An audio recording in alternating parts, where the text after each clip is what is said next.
¿qué tal? Bienvenidos a La Pepa. Este es un programa de Canal Capital y lasillavacía.com, donde buscamos explicar en profundidad los temas que son de interés para usted. Hoy vamos a hablar del futuro del parque y del espacio público en Bogotá. La calidad de vida de los bogotanos depende en gran medida de los parques, plazas, andenes, ciclovías, entre muchos otros. Bogotá crece a ritmos muy rápidos y cada vez se ven más zonas de alta concentración de personas, cada vez espacios más densos, que no necesariamente tienen un parque cerca o buenos andenes para caminar. El decreto 1504 del 98, que es el que reglamenta el manejo del espacio público del que hablábamos en los planes de ordenamiento territorial, a propósito del POT, que viene esta discusión fuertemente, dice que el mínimo espacio público en las ciudades debería ser de 15 metros cuadrados. Otra gente habla de 10 y hay un gran debate de esto. Esto es por habitante. En Bogotá, aunque estas medidas están siendo actualizadas, el espacio público efectivo es de 4.23 metros cuadrados por habitante, cifra que varía, por supuesto, en las distintas localidades. Para entender la pepa de este tema, tenemos a dos expertos en urbanismo que han trabajado cerca en estos planes. Ellos son Diana Bieisner, ella es arquitecta de la Universidad de los Andes, tiene una maestría en planificación del paisaje, es ecologista y urbana y directora de la Fundación Cerros de Bogotá. Bienvenida, Diana. Gracias, Eduardo. Y también tenemos acá a Esteban Castro, él es arquitecto de la Universidad de los Andes, tiene una maestría en planeación urbana y es el director del taller de espacio público. Esa maestría la hizo en MIT, ¿no, Esteban? Así es, Eduardo. Bienvenido. Hola, Diana. Hola, Esteban, ¿qué tal? Bueno, vamos a ver qué saben los que saben sobre este tema que a todos nos importa.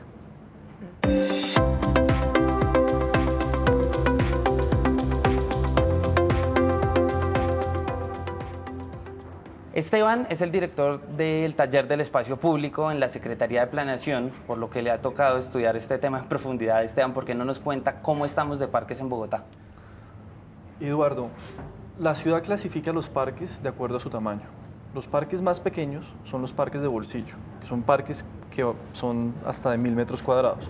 Y son los parques que la gente usa para sacar el perro, ir a charlar con los amigos. Son los parques pequeños que usted ve por toda la ciudad. La siguiente escala son los parques vecinales, que son desde 1000 metros cuadrados hasta 1 hectárea. 1 hectárea es más o menos el tamaño de una manzana de Bogotá. En esos parques usted encuentra juegos para niños, canchas deportivas pequeñas. La siguiente escala son los parques zonales, que son parques de mayores a 1 hectárea, que su vocación es más que todo para recreación activa. Eso es un virrey más o menos, o algo Eso así. es un virrey, sí. Ajá. ¿Y el último es Y cuál? la gran escala son los parques metropolitanos, como el Simón Bolívar, el Tunal o el Nacional, donde aparte de haber grandes equipamientos deportivos, también hay entornos mucho más naturales. En el marco de la revisión del plan de ordenamiento que estamos haciendo. O sea, ustedes están trabajando en una actualización tremenda, ¿o no? De estos datos, de entender lo que está pasando. Sí, este es un trabajo que venimos realizando los últimos 4 meses. ¿Y qué han encontrado? Hemos encontrado lo siguiente: los parques de escala de bolsillo y vecinales, Los dos primeros. los dos primeros, los pequeños, digamos, pequeños y medianos, la ciudad tiene muy buena cobertura en términos de cantidad y de accesibilidad. Eso quiere decir que la gran mayoría de la ciudad... Hay muchos y la gente va. Hay muchos, unos la gente los usa, otros no, Ujú. pero digamos que la gran mayoría de los bogotanos tiene acceso a un parque de estos a 5 minutos caminando. ¿Qué es la gran mayoría? ¿El 90%? Puede ser el 90% de los bogotanos. Esto es en términos de cantidad y de accesibilidad al parque, no estamos hablando de calidad.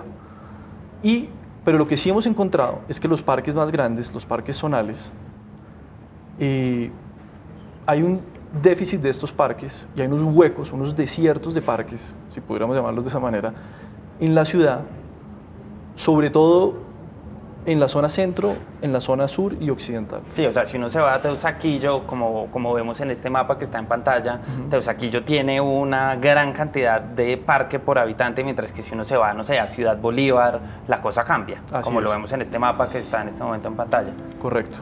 Pues háblenos un poco de esa densidad de los parques a lo largo de la ciudad. ¿Cómo es este problema? Usted ve las zonas más deficitarias son las localidades de Candelaria, Mártires, Kennedy y Bosa, Ajá. y Suba también. Pero zonas como Usaquén, Teusaquillo, como usted lo mencionó, o Barrios Unidos, están muy bien cubiertas de estos parques. O sea, en general estamos bien, pero hay unos que están menos bien que otros y hay gente que no tiene, digamos, acceso a unos parques de la envergadura que Hay de una los que habla. distribución, digamos, que no es equitativa, Ajá. espacialmente hablando, en tema de parques en Bogotá. Diana, usted ha estudiado este tema no tanto desde los indicadores, sino desde una forma más cualitativa. Usted es la directora de los Cerros de Bogotá y nadie más entiende como la importancia de la calidad de los lugares, y usted es paisajista y usted entiende la importancia de esto en términos como de sensación de los habitantes, de la calidad de vida. Cuéntenos cómo contrastan estas cifras, digamos, que son, pues, digamos, muy duras, que reflejan una realidad, digamos, frente a la calidad de la que usted ha estudiado. Pues tradicionalmente se estudia, digamos, estos indicadores de cantidad de metros cuadrados de parque por habitante o de área verde por habitante, y cada una de las ciudades a nivel mundial las están midiendo de maneras distintas. Y digamos, dentro de los últimos análisis que se han hecho en congresos de ecología urbana, se habla que ya no es tan importante, o sea, es muy importante obviamente llegar a los indicadores mínimos, pero que en muchos casos las ciudades, por tratar de tener el afán de cumplir con una cantidad de metros cuadrados, adolece en términos cualitativos, es decir, que estos espacios tengan mínima arborización, que tengan unos equipamientos que tengan la posibilidad de ser utilizados, que efectivamente cuando sean diseñados sean teniendo en cuenta la población vecina, el confort climático, porque muchos de esos parques se hacen y no los visita nadie.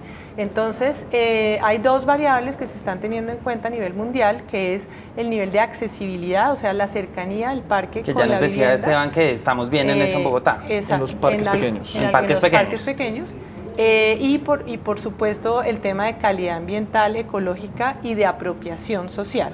Entonces, ¿Cómo es este segundo indicador? Porque digamos el primero es relativamente fácil de entender. Usted a cuántos minutos o a cuántos kilómetros o metros está en un parque. El segundo, supongo que hay más debate. bueno, digamos que el de accesibilidad es relativamente fácil de medir porque es la cantidad de metros o de tiempo en que recorre una persona, por ejemplo, una familia pequeña, en llegar a un parque que le quede cerca de su casa. Eso es relativamente fácil y son, digamos, el éxito en el tema de sociología ambiental de la accesibilidad en términos, además de accesibilidad para personas con problemas Con de discapacidad movilidad. o una mamá con no un solamente coche, con el o- cochecito. Sí. En los temas más cualitativos, nosotros inclusive hicimos una evaluación de la calidad de parques hace unos años y hicimos una matriz en las cuales se tomaban las mediciones en términos de confort climático, cantidad de arborización o densidad de arborización por habitante, el porcentaje de áreas verdes versus las áreas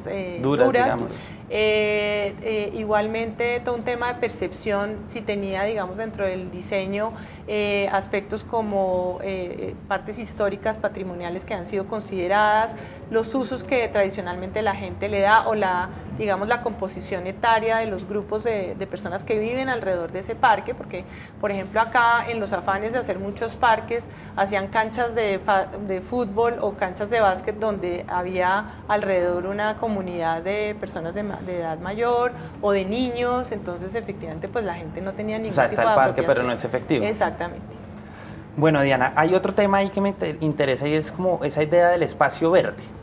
¿Por qué no nos explica esa diferenciación entre lo verde y lo público? Claro, hay un tema que es la propiedad, entonces Sobre digamos, todo en los parques. Claro, hay áreas verdes, por ejemplo en Ciudad de México miden el área verde, tienen dos indicadores, el área verde por habitante, y miden, por ejemplo, áreas que son privadas, que son los antejardines, o áreas, digamos, que pueden sumar en términos de captura de CO2, el porcentaje. Ahí entra, digamos, un separador. No, porque los separadores son del espacio, de la parte, digamos, vehicular, pero por ejemplo un antejardín o digamos las áreas del retroceso de los edificios, que son zonas verdes y que contribuyen en términos ambientales y atmosféricos, o sea que cumplen unas funciones ecosistémicas de limpieza de oxígeno, etcétera, etcétera. Entonces son cuantificadas, ¿no? Porque sirven para medir ciertos datos. Pero en el caso que habla Esteban, son el área público efectiva, o sea que es área de propiedad pública y que es de uso público, entonces no se cuantifican ciertas zonas. por decir algo en Bogotá diríamos los cerros de Bogotá se deberían sumar y resulta que la mayoría son privados y no tienen acceso público. Bueno, como esto afecta principalmente a la gente de la calle, vamos a ver qué preguntan en la calle.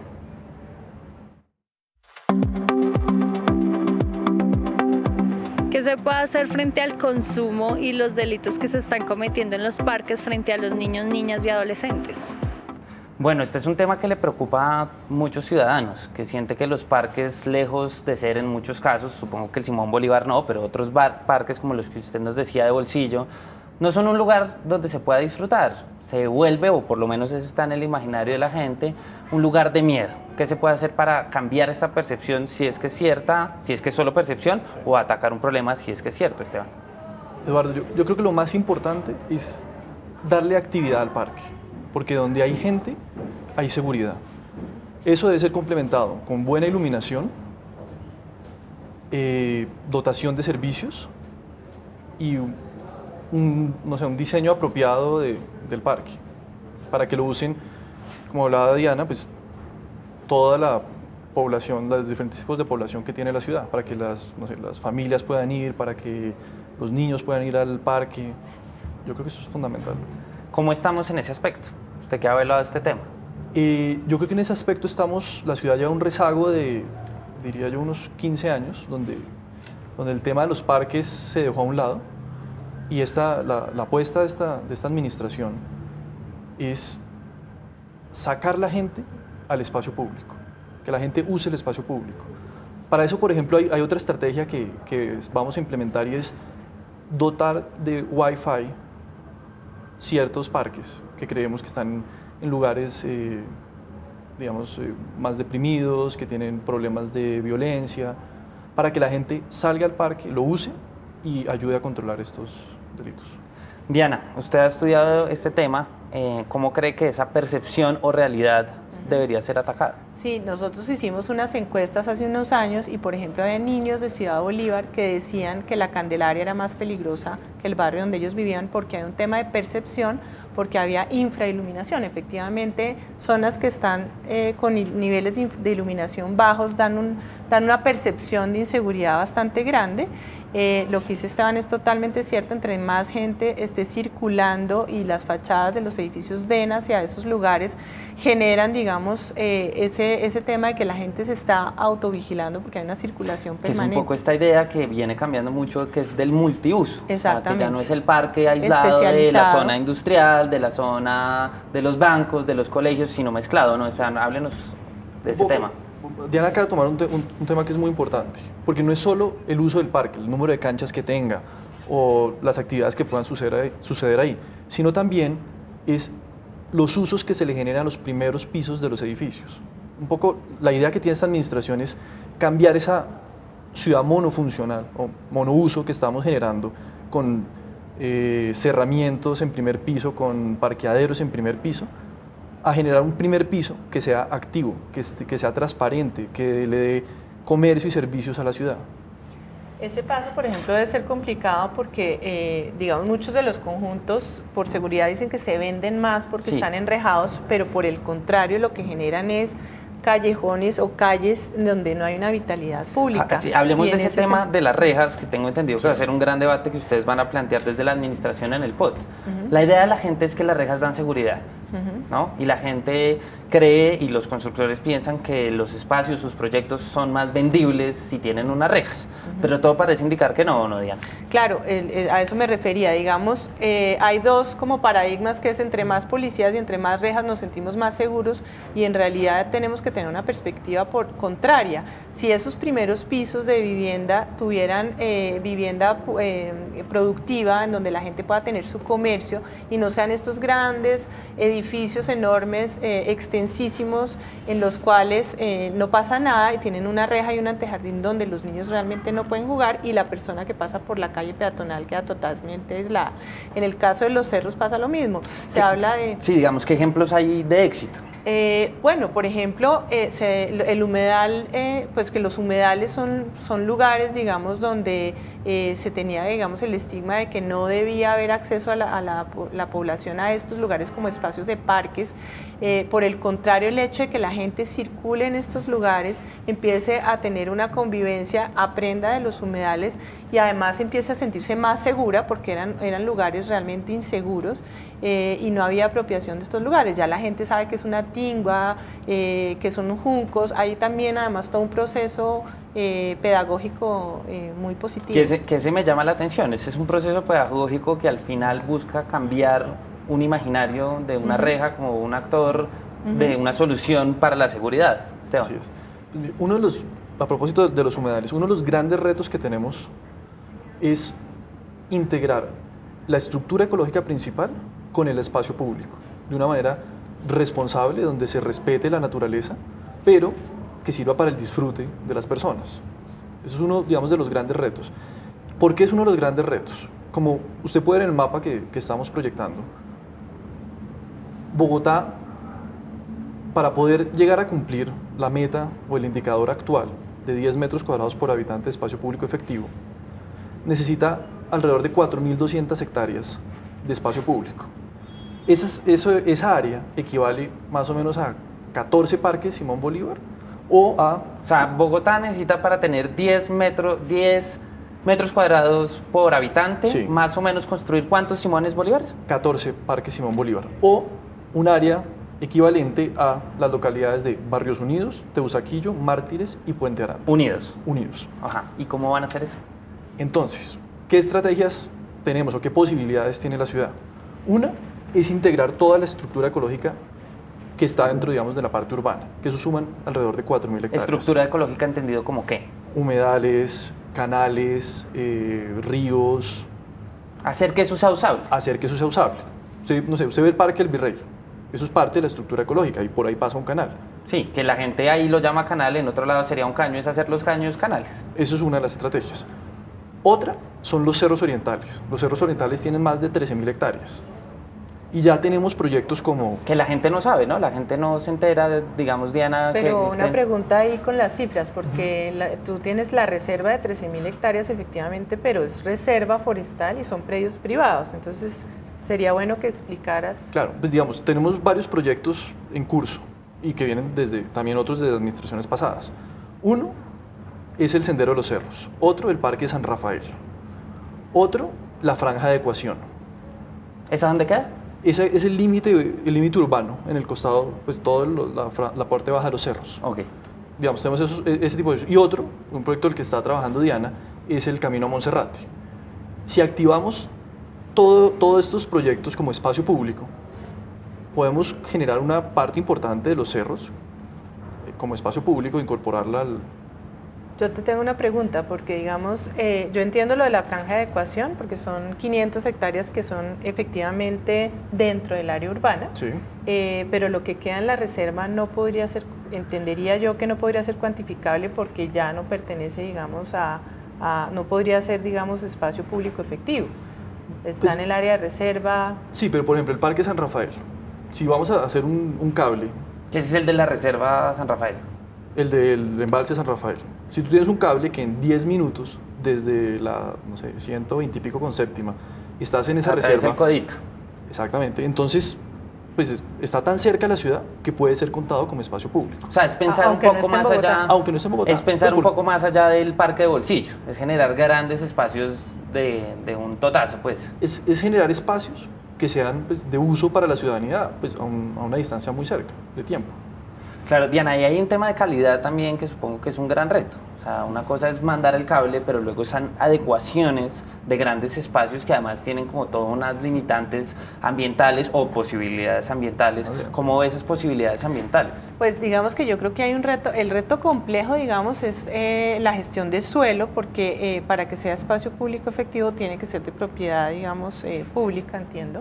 Entonces, por ejemplo, en el caso de los cerros orientales, nosotros tenemos una reserva que es privada, que es de uso público, porque es reserva de la sociedad civil y pues, digamos, se cuantificaría en el sentido de que la gente lo puede utilizar, pero no se cuantifica dentro de esos indicadores. Por eso es que esos Claro. indicadores terminan siendo, digamos... Al final lo que importa es que la gente pueda ir es que y la gente disfrutar. pueda tener acceso, y esa figura podía ser una figura muy interesante para el tema de gestión de suelo, en el sentido de que no tienen que comprar ese suelo, sino que se podrían hacer unas alianzas público-privadas para que estos privados, como nosotros, creamos una reserva de uso público, pero desde propiedad privada. Y ese es el caso de muchos espacios que se podrían dar dentro de Bogotá, inclusive dentro del suelo rural de Bogotá. Bueno, yo a ustedes hemos hablado durante estos 20 minutos sobre los problemas de los parques y demás, pero quiero invitarlos a que me den la pepa del asunto para que los televidentes entiendan cuáles son las 3 conclusiones más importantes.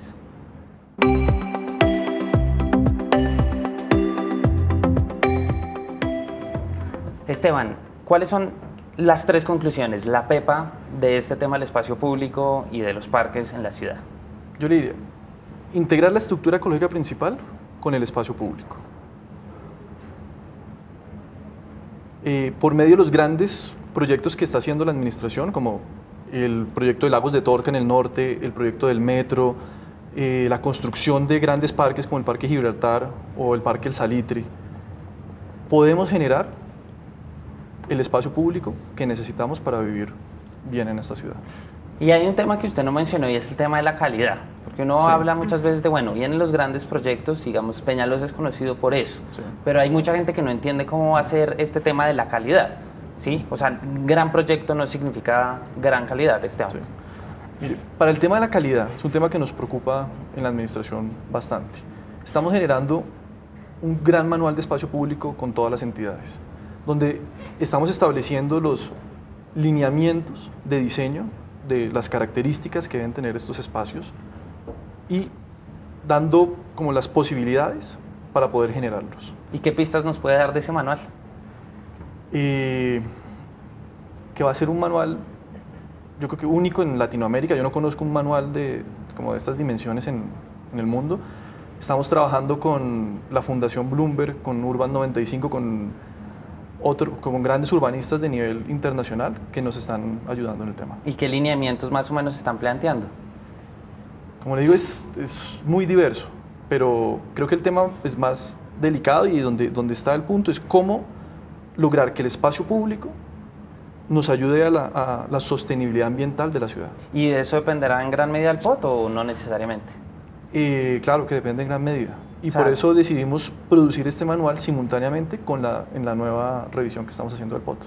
Diana, ¿cuál es la pepa de este asunto? Pues yo creo que hay un poco que desprenderse el tema de los indicadores, como te mencionaba, porque hay muchas variables que hacen que efectivamente la calidad de vida de las personas pueda ser percibida sin necesidad de tener unos indicadores bajo unas definiciones tan estrictas.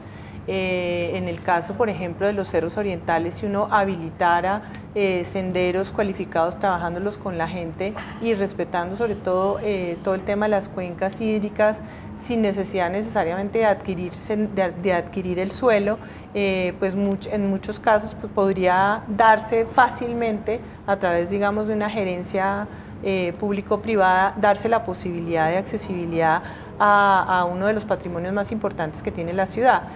Por supuesto, la ejecución del plan de manejo de la franja de adecuación, que es una orden y que generaría 500 hectáreas de espacio público, y yo creo que el tema de la reserva Van der Hamen, que son 1.400 hectáreas que a futuro podrían tener un parque regional de gran escala, podríamos también compensar ese déficit en términos cualitativos y cuantitativos.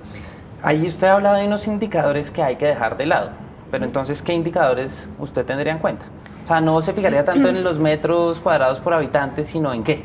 O sea, si usted tuviera que hacer una lista de recomendaciones de Yo política haría pública. unos indicadores de calidad que obviamente tienen un tema de percepción ciudadana que tiene que medirse a través de otros instrumentos y también de medición de calidad ambiental del espacio público, que Por eso ejemplo. ya nosotros O sea, hicimos... un parque en el futuro debería tener... Sí, por ejemplo, bueno, hay cosas que ya están relativamente reglamentadas, como el porcentaje de las áreas verdes versus las áreas duras, pero también, por ejemplo, la permeabilidad, respeto por los sistemas geográficos, el agua, la conectividad ecológica, la densidad de árboles por hectárea, que eso nunca se mide, y la cantidad, digamos, de estratos arbóreos, herbáceos dentro de los espacios Que verdes, finalmente es un tema de calidad de vida, ¿o no? de Diana? calidad de vida, exactamente. De calidad de vida en un sentido de sostenibilidad, ¿o no? Esteban? Así es. A mí, pues un poco para complementar esto, me parece fundamental que exista una distribución espacial equitativa del espacio público. ¿Equitativa en qué sentido? Como que En que- en A la Teusaquillo no esté mayoría, todo. que le En llegue a la que cualquier mayoría. persona tenga acceso a un buen A un espacio parque. público de calidad a 5 o 10 minutos de su casa caminando. Esteban y Diana, muchas gracias por aceptar esta invitación. Gracias, Eduardo. Y a todos Gracias. ustedes, muchas gracias por vernos. Este es un programa, como les dijimos, de alianza entre lasillavacía.com y Canal Capital. Recuerde escribirnos @lasillavacía o @Canal Capital con el numeral o hashtag La Pepa y cuéntenos qué tema le gustaría que le echáramos pepa. Hasta la próxima.